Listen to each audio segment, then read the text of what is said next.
यो देश सपार्नुपर्छ भने हर्कै साम्पाङ जस्ता सबै नेता हुनुभयो।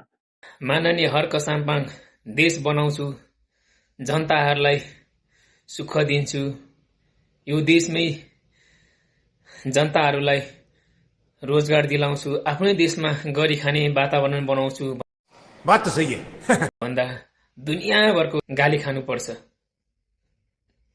तर यता घन्टे सरकारका मान्यनेहरू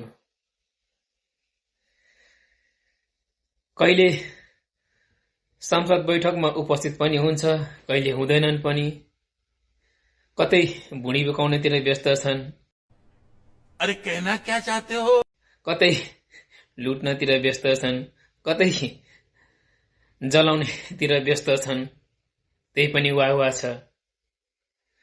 कतै फेरि सुकुम्बासीलाई मर्न बाध्य बनाउँछन्, त्यही पनि वाह छ।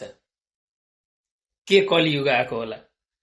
उता भने फेरि हाम्रो रविन्द्र ढाड विश्वमा नेपाललाई चिनाउनलाई अगाडि बढ्याछ, एकमाथि एक जित गर्दै अगाडि बढिरहेछ।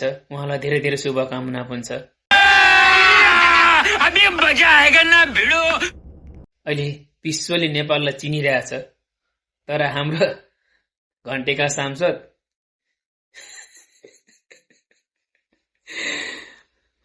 अर्काको बाहिरको विदेशीको छोरीचेलीलाई भुँडी बगाएर विश्व कीर्तिमान गर्दैछ। क्या बात कर रहे हैं? कति फरक छ के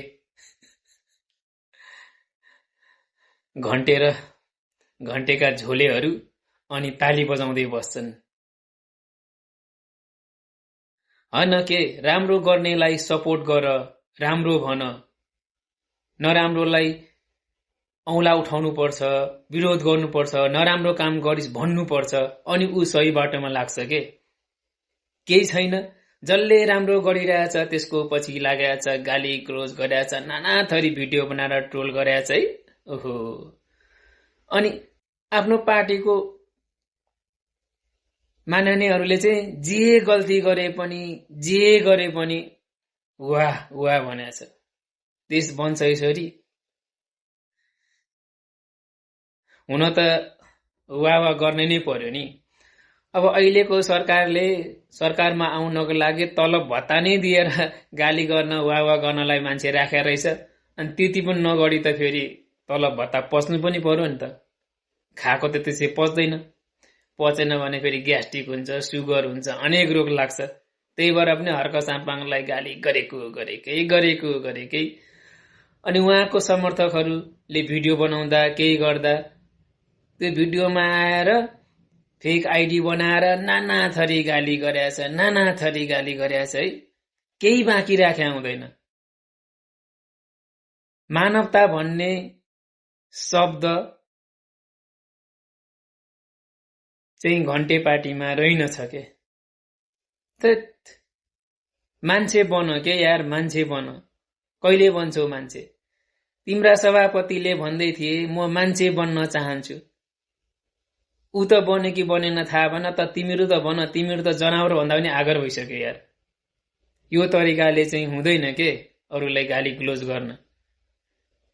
ठिकै छ, उसले नराम्रो काम गरेछ भने विरोध गर्नुपर्छ, तर सही तरिकाले उसलाई सही बाटोमा ल्याउनु पर्छ। अनि तिम्रो पार्टीकोले चाहिँ जे गरे पनि सही हुन्छ, विपक्षले चाहिँ केही गर्दा पनि, राम्रो गर्दाखेरि पनि गलत हुन्छ। सबैभन्दा अचम्मको कुरो त हामी विदेशमा बस्ने नेपाली दाजुभाइले श्रम बुझेको छैनौँ के। दिनभरि 50 डिग्रीको घाममा काम गरेर आउँछौँ, अनि बेलुका आएर यसो मोबाइल हेरेपछि हर्क साम्पाङलाई गाली गर्न सुरु गरिहाल्छौँ। यार, श्रम भनेको हर्क साम्पाङले सिकाउँछ क्या श्रमको परिभाषा। श्रम भनेको के हो भनेर।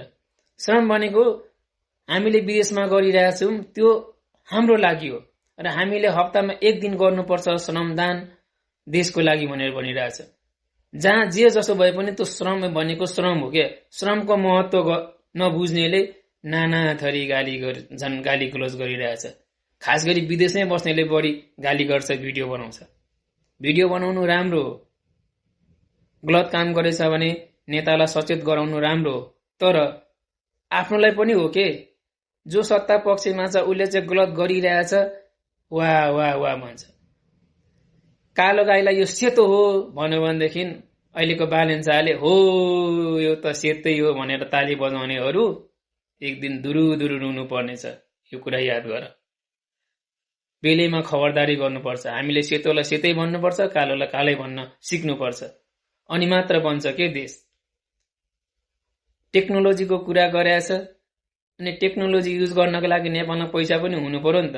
पहिला त श्रमै गर्नुपर्छ, अनि बिस्तारै टेक्नोलोजीमा जाने होला नि त। अनि कि एकैचोटि विदेशबाट टेक्नोलोजीको पुरै फ्याक्ट्री लगाउने हो नेपालमा? अलिकति पनि दिमाग छैन। टेक्नोलोजी विदेशमा त पैसा छ, टेक्नोलोजी युज गर्छ, श्रम गर्ने हामी छौँ, हामीलाई तलब दिन्छ। यिनीहरूले काम गर्दैन त्यति साह्रो, यिनीहरू टेक्नोलोजीमा मात्रै कुद्छ। किनकि यिनीहरूको त विकास भइसकेको छ, यिनीहरूले त श्रमलाई अगाडि बढाइसकेको छ। हामी त 100 वर्ष पछाडि छौँ। चाइनाले अहिले पनि केटाकेटीलाई त्यही सिकाउँछ भने हामीले किन नसिक्या हो? बुद्धि कहिले आउँछ? अलि सोच बदलौँ क्या, विचार बदलौँ। विदेशमा बसेर पनि केही नसिक्ने भनेको त गोबर गणेश भन्छ नि एउटा, त्यही हो हामी नेपाली भेडा।